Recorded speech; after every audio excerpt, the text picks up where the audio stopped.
Number one on our film villains, 31 greatest horror movies of all time is a tie. Oh, what is it? What is it? Here we go. The showdown becomes Halloween and Texas Chainsaw Massacre. All right. Okay.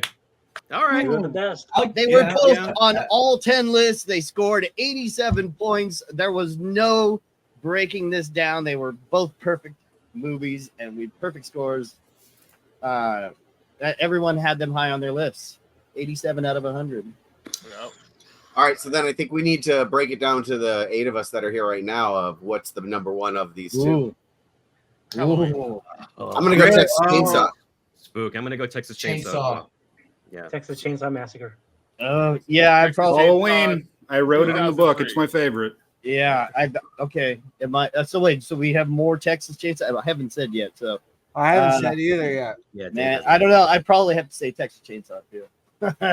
Not number 2, but Texas Chainsaw also. Oh yeah, Texas Chainsaw 2. That's it. That's the one. Top, bro. Then as a whole pure horror visual experience, yeah, it's Chainsaw. Yeah. Yes, it is. It is. Is that unanimous? Was that everybody? Or? It's the Gone with the Wind. It's because I've got to stand by my answer. It's my favorite horror movie and my favorite horror movie book. And I mean, I saw it first. It definitely it made me obsessed with fucking horror movies. Sure. So by me personally, it's higher. Was that my fault? You definitely had something to do. I'd seen it before, but you gave me the franchise because Chris Ackerman was a huge bootlegger back in the day and would just send me fucking VHSs that all the time when I'm 10 or 11 years old, way too young for them. So I'm even a sucker for Halloween 5 and 6. Even the bad ones are good because I saw them when I was 11. Well, so I used to pass them through the fence Halloween candy. At his elementary school, hey, little boy. I know he hid drugs in all of them. Maybe that's why I liked it so much. But I love both of these movies. I get how they're both one. How do you and for different reasons and similar reasons. But Texas Chainsaw shows it. Halloween doesn't show it. That's pretty much the big fucking difference. No, but Texas Chainsaw hardly shows it. Yeah, they're both pretty restrained. It shows the violence. They're very restrained. Very little blood in either one of them. Yeah, that's true. But one is, but again, Chainsaw from the beginning of it seems like a movie that was made from hell. Right. It's just there's something. Made by psychopaths. Yeah, not that the person, but it was if evil was going to recruit a movie or ask a movie to be made, it would be that movie. Right. Yeah, it's too much. It's almost too much. And I love that about it. When you get to Sally screaming in that last reel and the close-ups on her eye, and it's as a human, when you're watching that for the first time, it's I don't know if I can handle this. But it's everything from the beginning, from the flashes and the solar flares, and then the daddy long legs, massive spiders in the corner, all of it. Yep. Yeah. Yep. And then you have the shape, and you've got Michael Myers, you've got the white mask standing outside, out of focus. So much. I know. It's if ever two were gonna tie, I'd be all right. Yep. Yeah. No. Last year, people go, "Where's Frankenstein?" Right. Where's Right. But one of the things that really later on, after growing up watching Chainsaw Massacre, is learning about seeing that when I was in history courses, that Vietnam was the first time that you were seeing live footage of actual war. On the atrocities, yeah.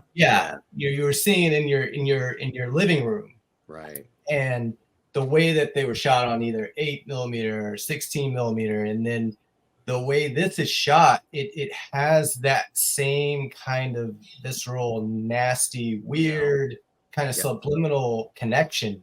To that documentary, that sort of off in a distance feel.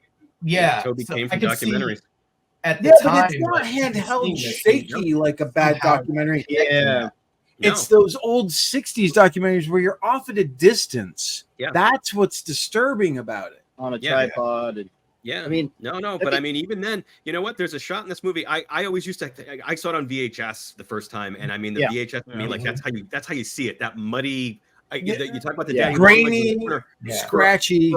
For 10 years, I didn't know what was in that corner because the VHS was so you couldn't tell what is that? Is it a cobweb? Is it, but to me, when Laserdisc and then the DVD and the Blu-ray and all of the better quality versions of it, you start noticing how good the cinematography is in that movie. Yeah. So when the cook drags Sally into the truck, there's a dolly shot where the camera slowly pushes in on the driver's side window, and then he realizes that he's left the door open and the light on, and the camera dollies back away from the door. He goes out, closes, locks the door, comes back, and then it dollies back into the and it's like, this is a gorgeous, amazing shot. And then you realize there's all these, and then obviously the iconic shot of the swing, where she, where she goes walking. Terry McMillan goes walking up to the house.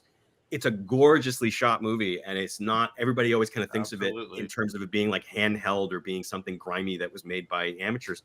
It's not. It's not. No, it's crudeness is in the atmosphere and the set design and the feel of it. Yes, not the technical. No. Yeah. Because it was very professional. And then I think probably one of the greatest moments in horror movies is when he grabs the girl from the foyer and fucking slams that metal door. Yes. One of the most incredible, powerful, this is what you just walked into. This kind of massive power, and you're not gonna fucking leave. No, you're not gonna escape. Yeah. And then you've got the long lens when he's chasing Sally, where he looks giant behind her. It's like, come on. And the punch-ins when she's running, tracking with her, and the punching in is and I was going to say, and then you have Dr. Loomis giving that fucking speech in Halloween, and you've got the opening at the mental hospital. Let's not discount Halloween as we yes. on I mean, my God. There's another movie? The Panaglide's opening, the single take. It's it's not, but the raising of the light above as he comes from behind her, and the influences of Peeping Tom on it. That's right. Carpenter score, the John Carpenter score for the ages. I mean, Halloween, that music. That is. I mean, that's the thing when people think Halloween now, the season and everything, chances are more people think that movie than anything else. Well, I think we did it, guys. We did it. This was the Rob Zombie Halloween and the Jessica Biel fucking chainsaw, right? Okay.